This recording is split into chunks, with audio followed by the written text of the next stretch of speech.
So now as you rest on your back, first notice, is the right side and the left side, do they rest on the mat in the same way?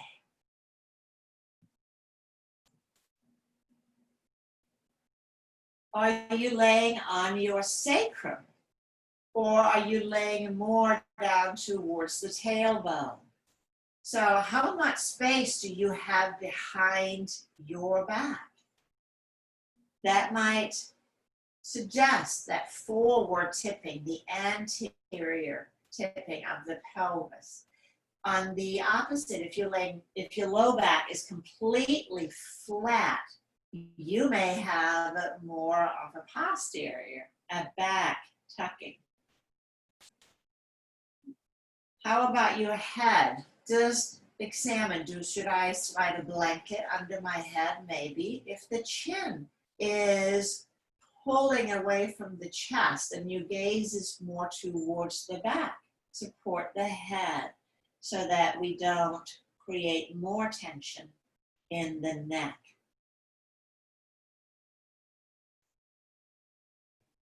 And now examine left to right. If you are to do an imprint,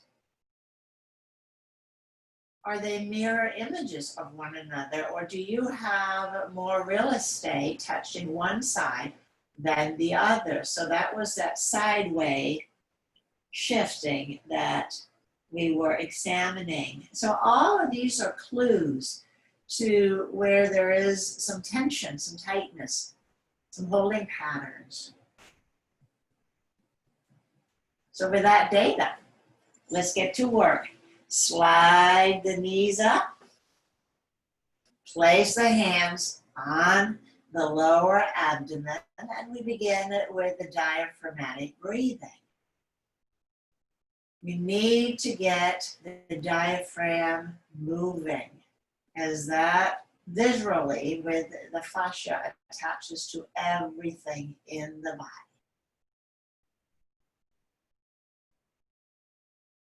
So as you begin to settle into your breath, with a gentle reminder that there's gentle effort, but no strain. When we strain, we contract, we tense, we tighten. So that way we just create more work for ourselves.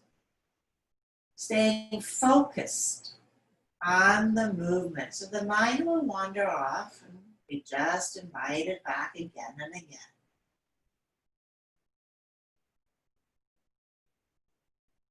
Beginning to deepen the breath,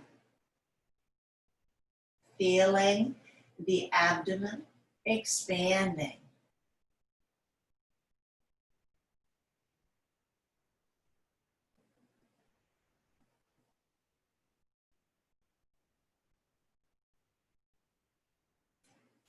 Expanding on the in-breath, and then softening down towards the spine on the out-breath.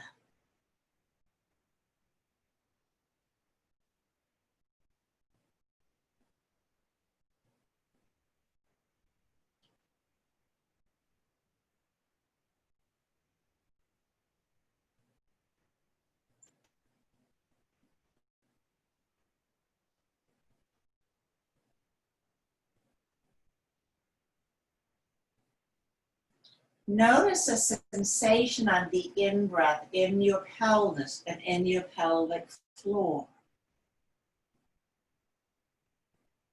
Is there a sense of expansion and spaciousness?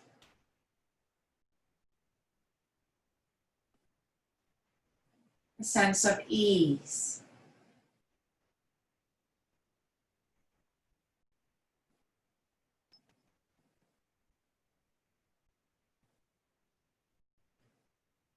And then begin to slow down the out-breath. So you're holding the tension on the diaphragm muscle as you breathe out evenly from start to finish.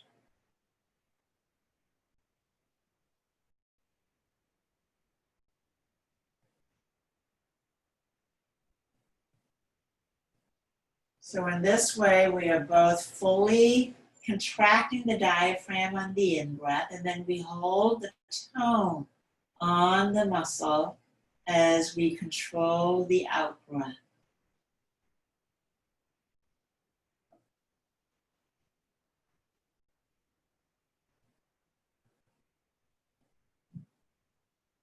The diaphragm has the honor of sharing an attachment site with the mighty psoas muscles.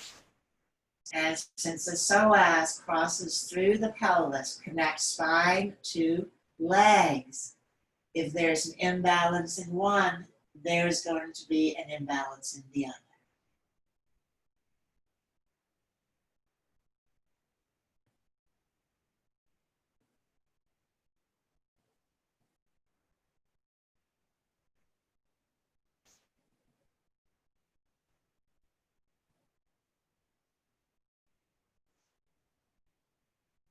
Let's begin to add the gentle arch of the spine, contracting the low back, and then slowly return to neutral, as slowly as you can.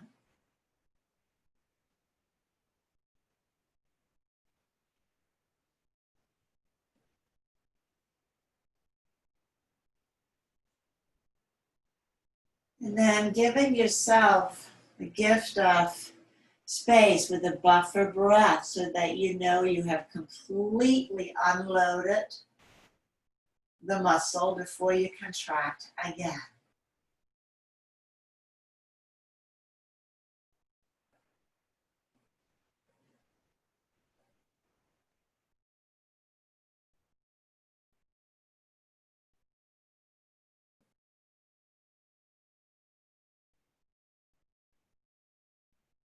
Sensing the contraction and sensing the release.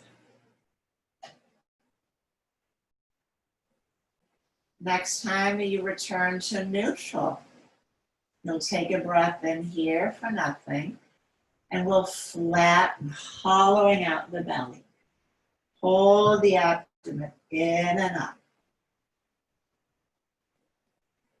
And then slowly release.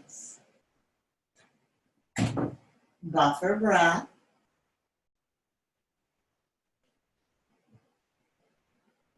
And again, hollowing out the belly. Now this time, as you hollow out, draw the pelvic floor up, connect to the tailbone, and draw the tailbone upward. So mula bandha. So we're really connecting to the pelvic floor. And then let that action go.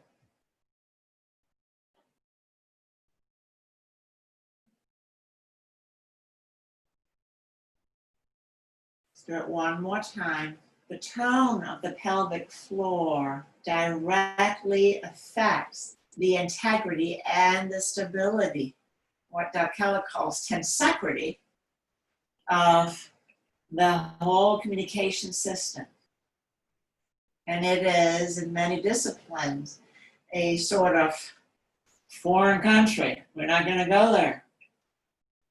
But if there is an imbalance here, hips, legs, low back in particular, all affected.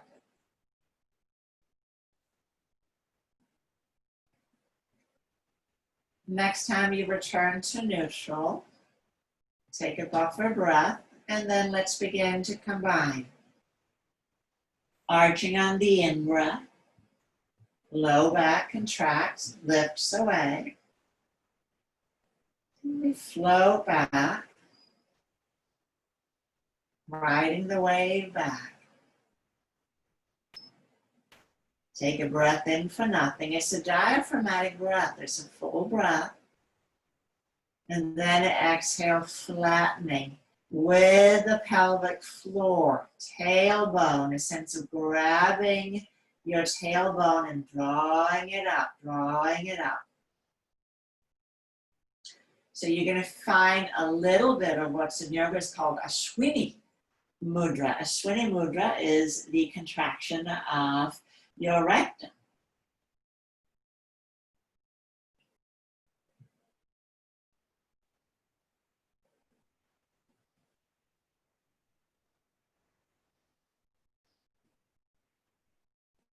So moving steadily, but with ease. Back and forth with the buffer breath, separating each movement.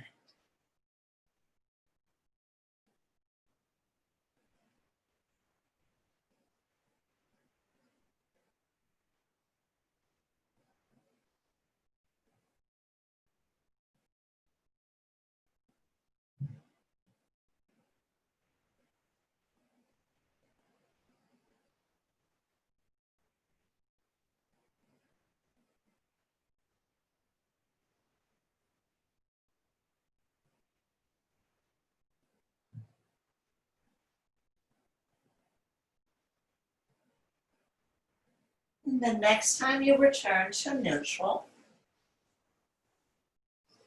from the flattening, and slowly slide your legs out.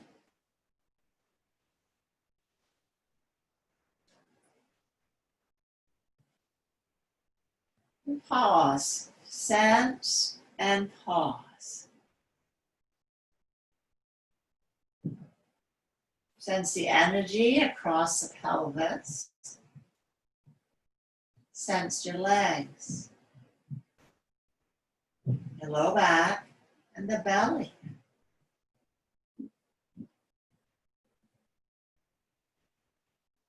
Let's interlace the hands behind the head. And then draw the right toes towards the shin. So we're just going to get a little bit of length on the right leg and then let it go. See that on the left, pull the toes towards the shin. And then let it go. Now let the movement get a little bit bigger. Slide the right heel a little bit away so the hip travels down. So pull the toes towards the shin, but now there's a little hip shimmy. And then the left side. Heel slides away, hip slides down, letting go. Go from side to side. Take your time.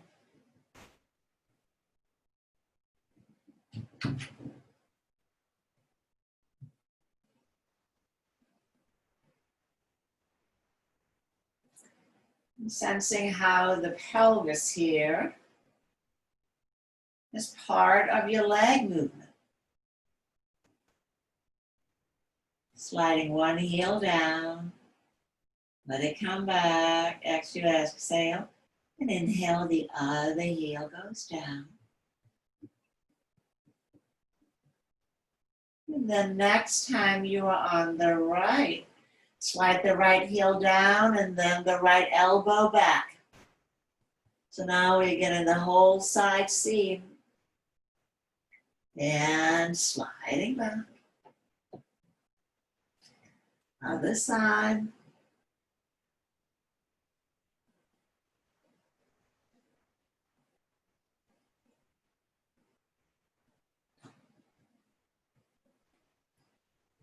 The lateral seam, the side seam, is where we sometimes see the trauma reflex, where there is something on one side that is not present in the other, as opposed to the red or the green light reflex, which is about the front or the back seam, respectively.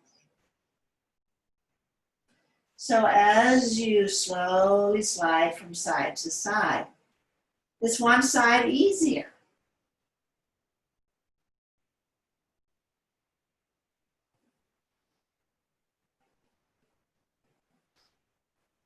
Let your head just roll in the way that it wants to roll or turn.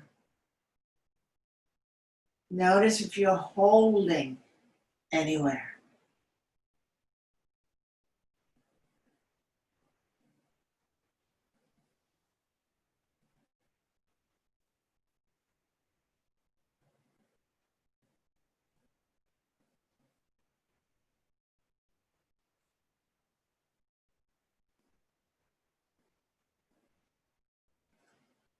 And then as you return after the next time on the left,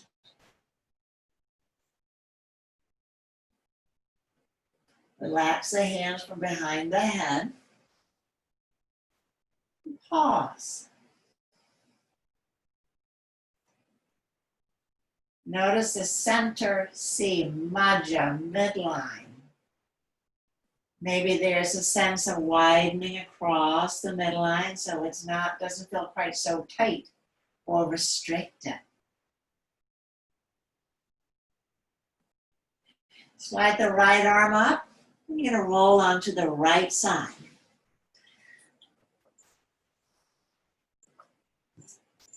And then you can support your head on your arm. It can be straight, it can be bent. Bend your knees up to the 90-90, so for the side curl. And we'll start just with the lower obliques today. And you can place your top hand, your left hand on top of your waist. That's where the area of interest is. So again, you check 90-90, gaze is straight forward, not curling and rounding forward. So your spine is neutral, almost like you have a little bit of a back arch. And take a breath in for nothing, and as you exhale, lift the left leg up, so the top foot straight up. Muscles contracting, check, and then slowly releasing down.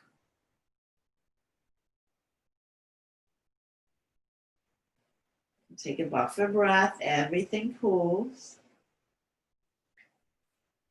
And then we repeat, breath in for nothing, belly breath. And exhale, lifting the foot straight up. Now, if you're feeling any contraction in the back of your thigh, you may be pulling the heel towards your chest rather than maintaining the 90-degree angle.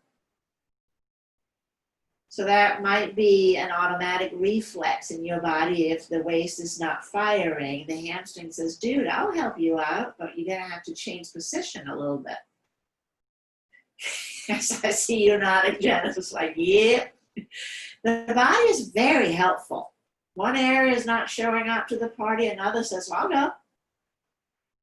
But that part might not have been created to do that job, so it's not quite as good a movement. All right, that's going really great. Let's put our bonnet on, our headband. Take a breath in for nothing. And then exhale, lifting head and heels. So side lift. And slowly releasing down. So reminding yourself, we're not going for reps. We're retraining our motor and sensory neurons. So we're working directly with the motor cortex in the brain. So the slower you move, the more time for communication, sensing, awareness, and then rewiring. Let's add that buffer breath. And one more time. Lifting head and heel. Give it a good side soaker. And then slowly, slowly, slowly releasing down.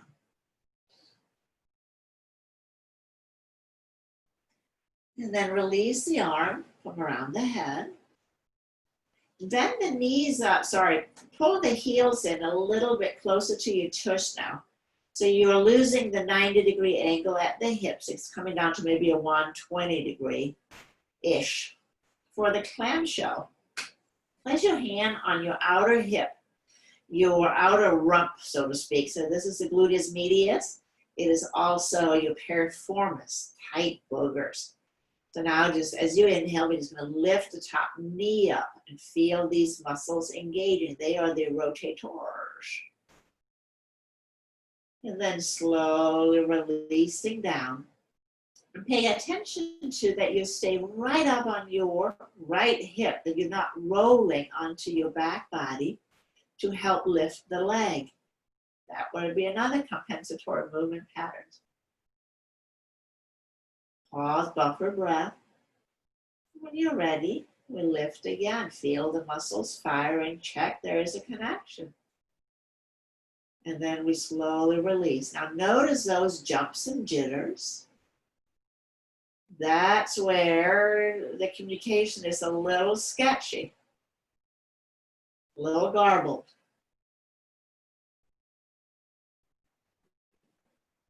Right now on Jefferson Road, they're running a whole bunch of new wires along the road. That's what we're doing right now. We're just running a whole bunch of wires. We're rerunning, retightening the system here. We'll do it one more time.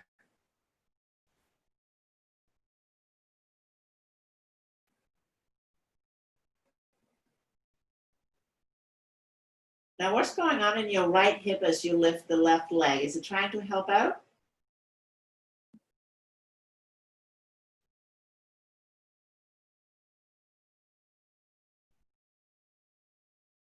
So that got a little bit of rewind on there. Now we're going to have to work with the iliotibia bands. We're going to pull the knees back up again.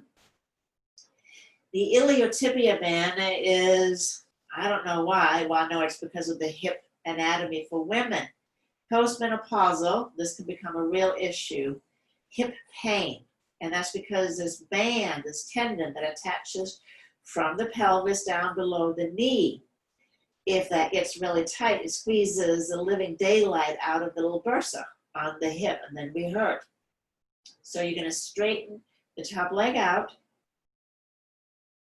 and then this is 2 times only. We're going to inhale and lift up 8, 10, maybe a foot, no more than a foot. And then I'm going to invite you to follow me down on the count of 12. 2, 3, 4, 5, 6, 7, 8, 9, 10, 11, 12. So that's a toughie. I know for most, myself included.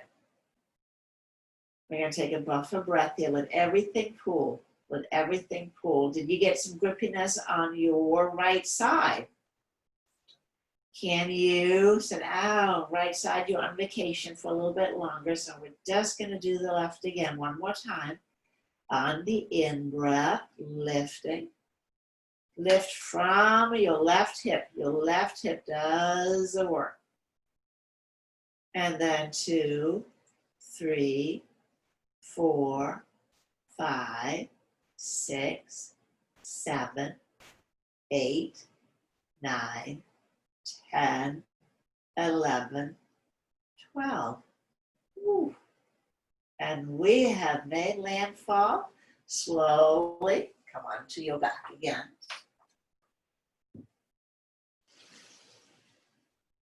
And take it just a little check in. Right side, left side.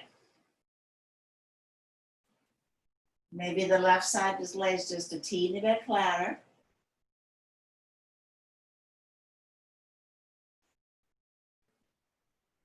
And let's do the other side. Let's do the other side.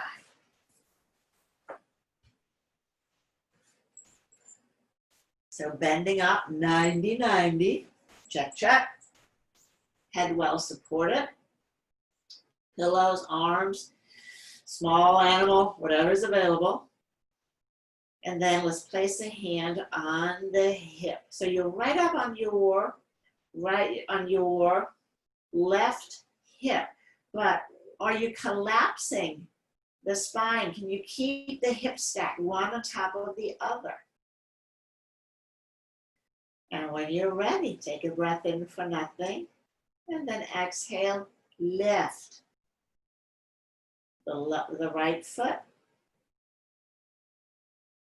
And then slowly releasing, slowly releasing.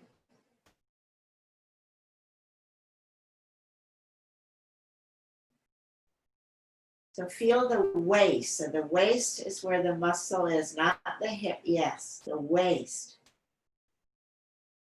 And again, lifting. Invite something to fire underneath there.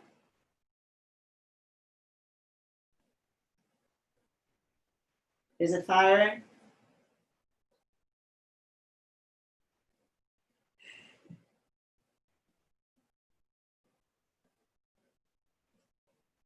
We release slowly.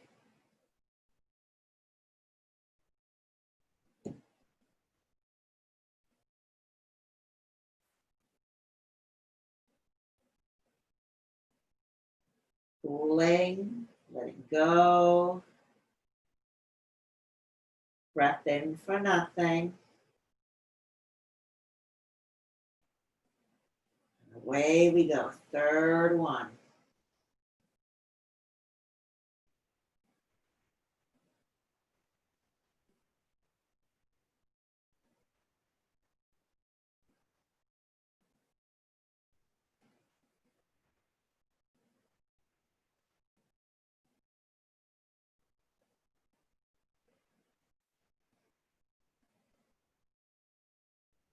And then that gets us ready for the tufa.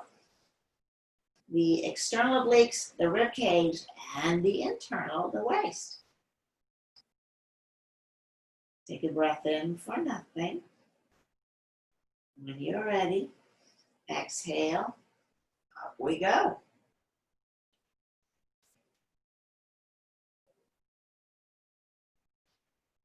Releasing slowly.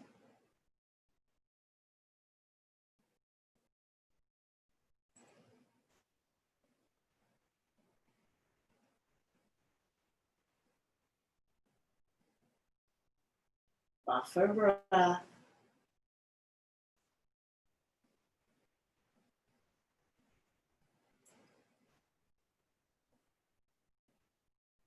If you're right-handed, if you're right side dominant, the muscles that we use the most tends to be tighter. Because the body is to say, well, it's easier for me if I'm already started. But of course, over time, again, that will create imbalance.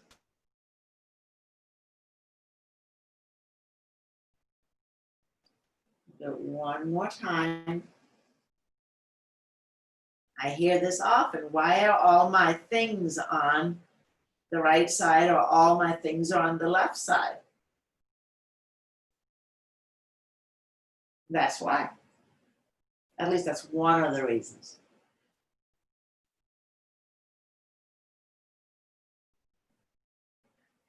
Once you come down, let's do the clamshell. So bend the knees up.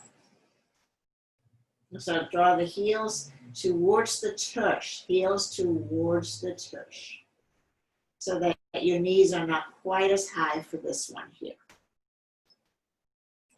And now you can put your hand on your outer hip / bun. And then as you inhale, you're feeling a little something firing in your outer glute.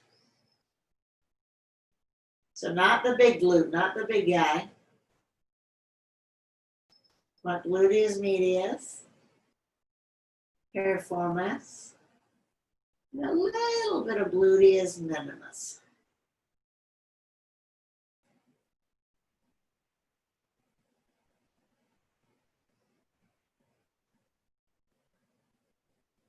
So we need the glutes on board, major stabilizer of the pelvis.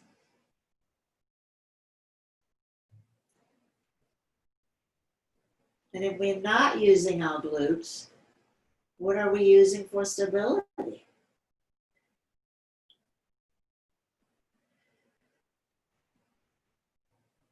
The lack of gluteal activity, sometimes called lazy butt syndrome. I did not come up with this, I swear, but I do like the name. Low back pain, hip pain in particular.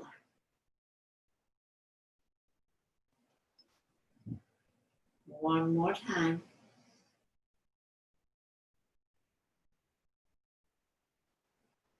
Notice again that you're not rolling on towards your backside to lift the leg, that you're lifting it solely from these muscles without altering your hip and pelvis position.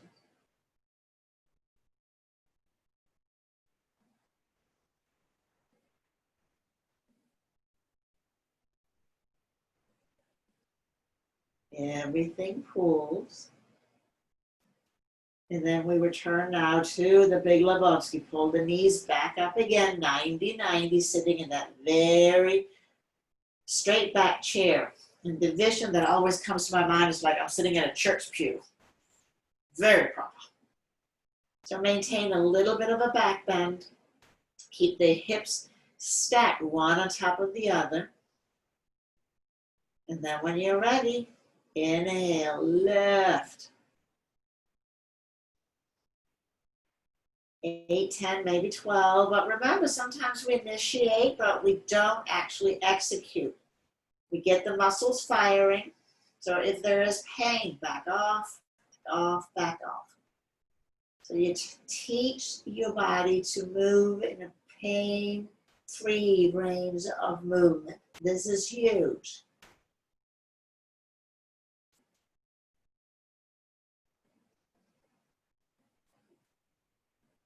Everything pulls. And one more time. Inhaling and lifting.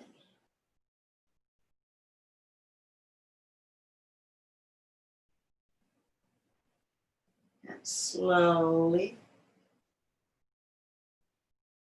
slowly releasing down.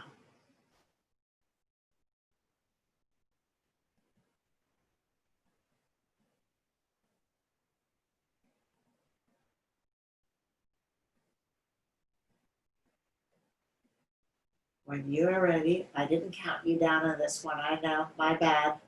But you made it. Find your way slowly onto your back again.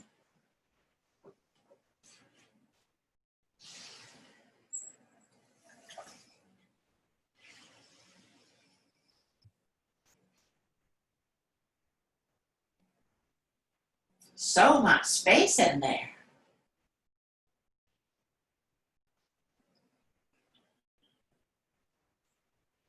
Inviting fluidity.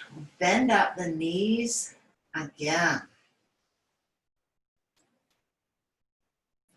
And then take the hands behind the head once more. Let's cross the right leg over the left. Crossing the right leg over the left. So that's the ballast. And then as you inhale, allow the knees to dip to the right side. Lift back up. There's a fine line between release and stretch. So stop right at the border. When it becomes a stretch, go back up again.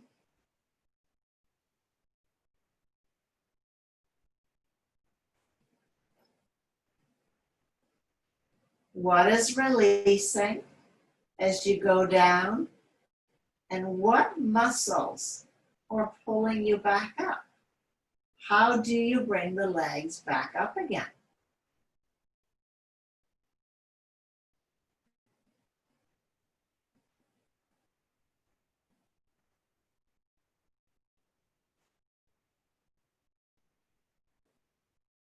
identify curiosity and focus how this movement is created.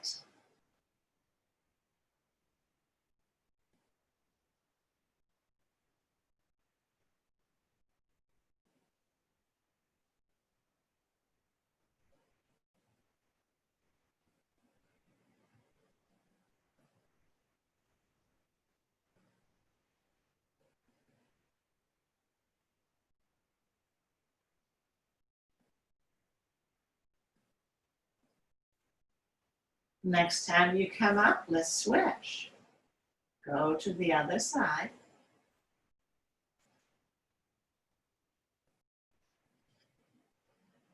And then move at a pace that is right for you.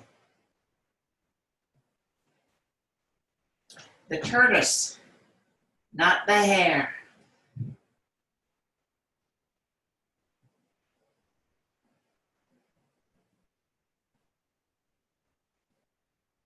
And again, with the eyes closed, it's a little easier to maintain that inner deep awareness. The one-pointed, focused mind.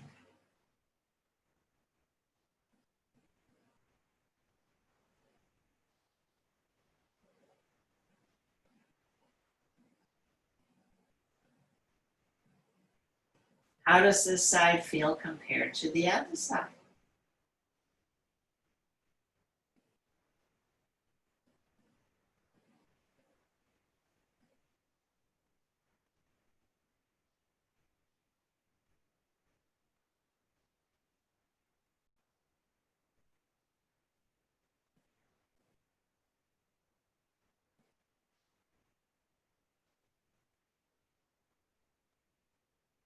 In your home practice, if you find there's a big difference from one side to the other, remember, start with the easy side, the side that you have access to. So yet you'll have those sensations fresh in your mind when you practice the other side. And as we come back up to center, uncross, walk the feet in as tight as you can, but comfortably so. And then slowly release the right knee out to the side. Again, staying right up on your sacrum. So notice if you begin to dip to one side, making this a pure inner groin. It is pure hip rotation and flexion.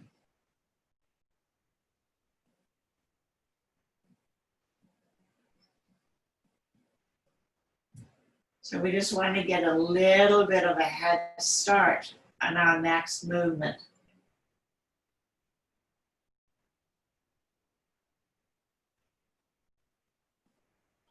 Let's switch to the other side.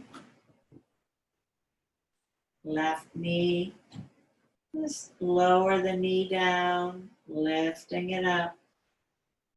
Notice if you're rocking the whole pelvis to lower the knee. So we keep any stability across the pelvis. Complement of the psoas, among other, and the abdominis transversus, the built-in corset.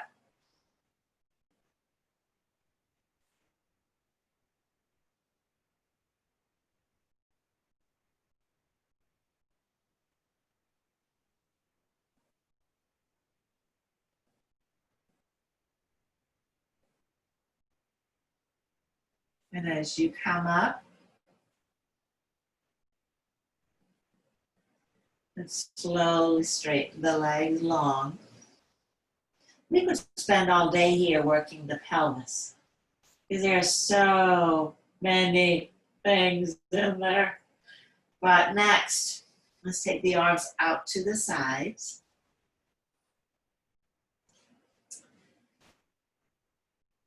Legs are long. How you feeling? So far, so good. Roll the right leg in and then rolling it out. So last week we worked from the ankle up and the movement originated at the foot. This week, let the movement originate at the hip. Rolling in, rolling out. In and out. And then begin as the leg is rolled out to slide the ankle up into the fallen tree pose. Slide it back out. We're just going to have a couple of easy starts here. Roll the foot in.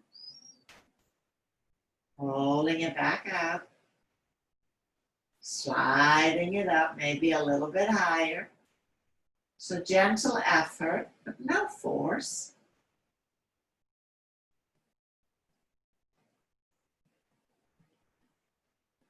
And then as you come up about as high as you can come, let's begin to dip the knee across.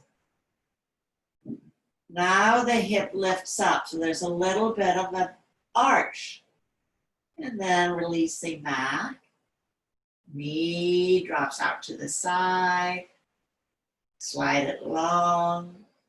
Roll it in. Out. Sliding up. Dipping across. Allow your nose to travel opposite of your knee.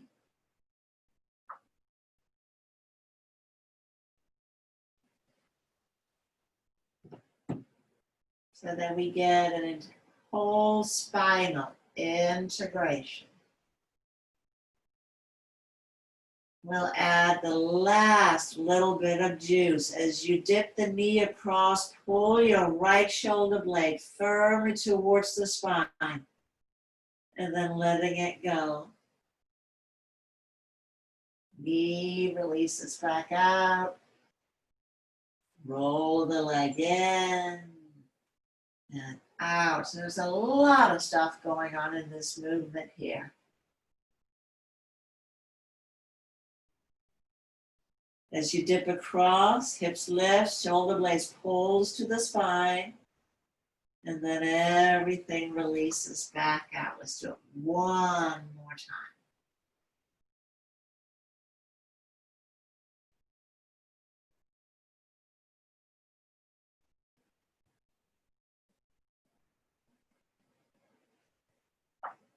Dipping across, shoulder blade into the spine, and then releases away as the leg relaxes back out. And before we start on the left side, let's just pause as you conclude the movement here. Breathing into your body. Communicate with every cell.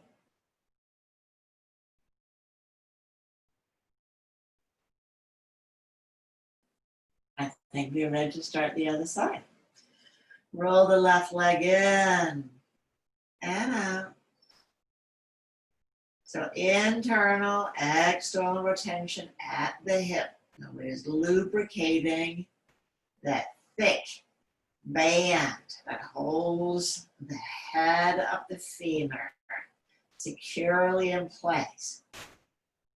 Little WD-40. And then as you begin to slide the heel up, we are taking flexion along with it. So rotation, external rotation, and flexion.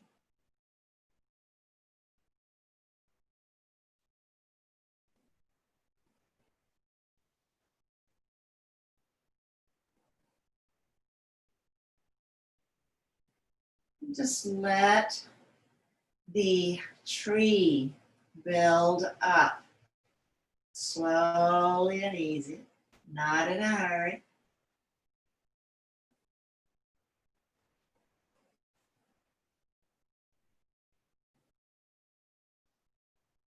When you're ready, beginning to dip across.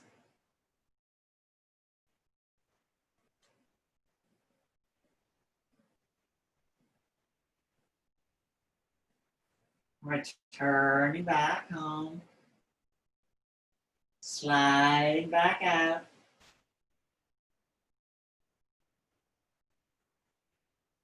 We'll be just adding a little bit at a time. Building on the same movements. Maybe if it feels okay, begin to turn the head opposite of your left knee. Again, for spinal integration. Adding the arch as the knee dips across for that little bit more oomph. And then last, we added the shoulder blade tuck towards the spine on the same side as the knee.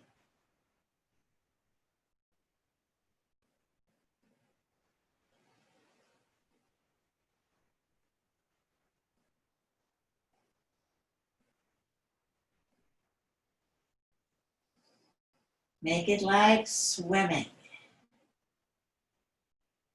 Easy, floatingly, where there is no fight in the movement. Smooth, flowy, the element of the pelvis.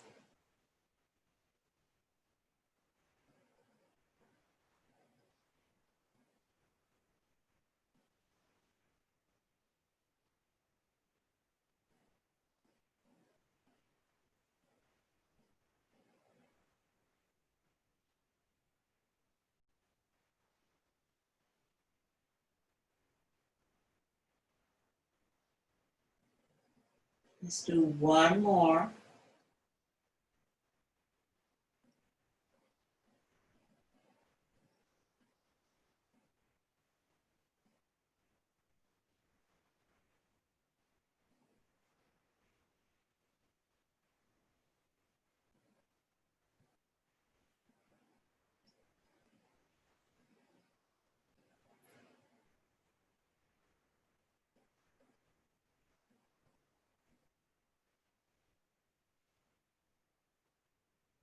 From here, we must release the psoas.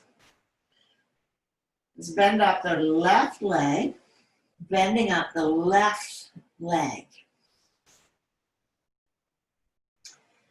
And then taking an inhalation, this is our arch. Low back lifts away. And then exhale, flattening the low back. Commit it down as you curl the head up. Lift the right leg, lift the right leg. Now slowly release the head down, vertebra by vertebra. So now we get the upper part of the psoas muscles. Low back still down as we slowly lengthen the right leg out and lower it down. Everything pulls. Everything pulls. And we're going to repeat. Inhale, arch. And exhale, flattening, low back is down. So we are holding T12, the junction in one spot. Lift head, lift leg. And then slowly lengthen out the front seam for the head to come down. Upper part. And then slowly leg, leg, leg, leg, leg comes down.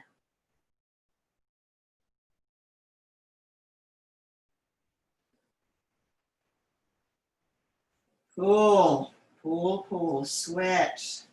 And slide the right leg up, left leg out.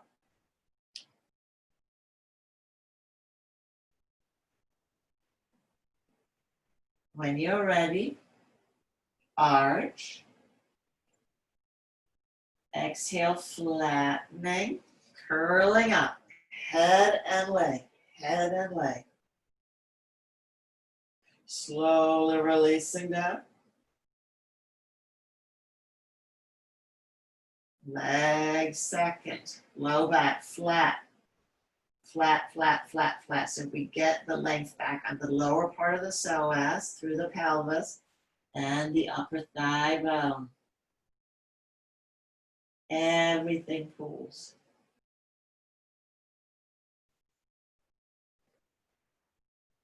One more time. Arch. Flattening. Head and heel. Lifting. And then slowly. Head. Then heel.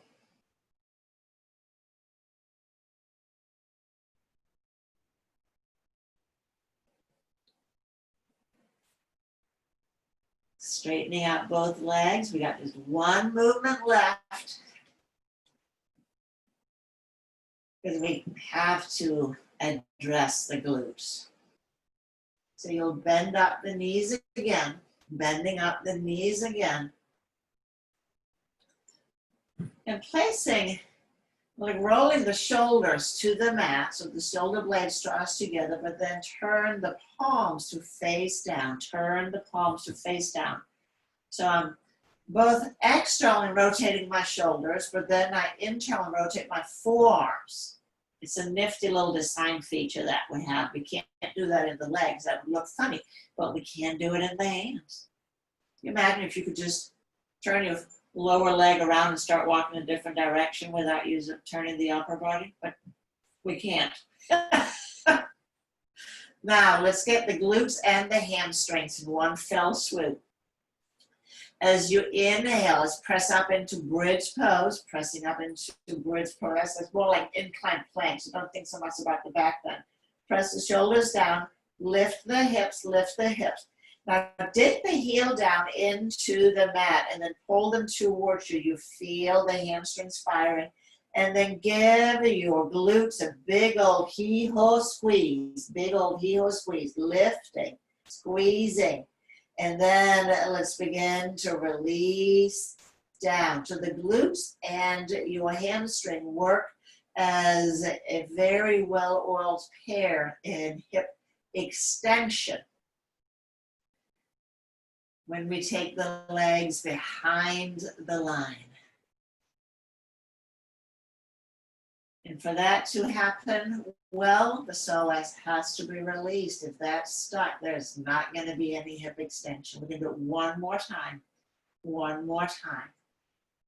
As you press the heels down, flattening the back, lift the hips straight up, squeeze the buns. Dig the heels down, pull the heels towards your shoulders. You feel everything contracting. And you may find a little cramp asana in the process. Slowly release. So if you feel you're cramping, you just contract a little bit less. So we're going to slowly come all the way down. All the way down. Let's slide the legs out.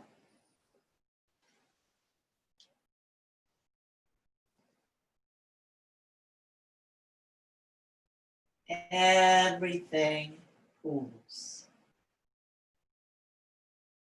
Everything pulls. You just spend an hour giving yourself a deep, deep massage. So now, nutrients, oxygen, vitamins flows freely to every cell in the body, especially the ones that we really worked on. And it moves waste product away via the lymph system to be disposed of. So you just got a little tune up. Let's bend up the knees. Rock the knees from side to side. And then slowly rolling over onto one side. Pausing for breath.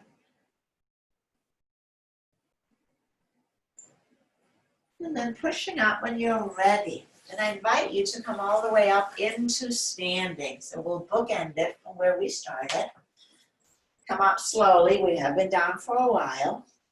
But as you stand, maybe walk around a little bit. Notice if you have maybe gotten a little bit more fluidity in the hips. I am going to stop the recording and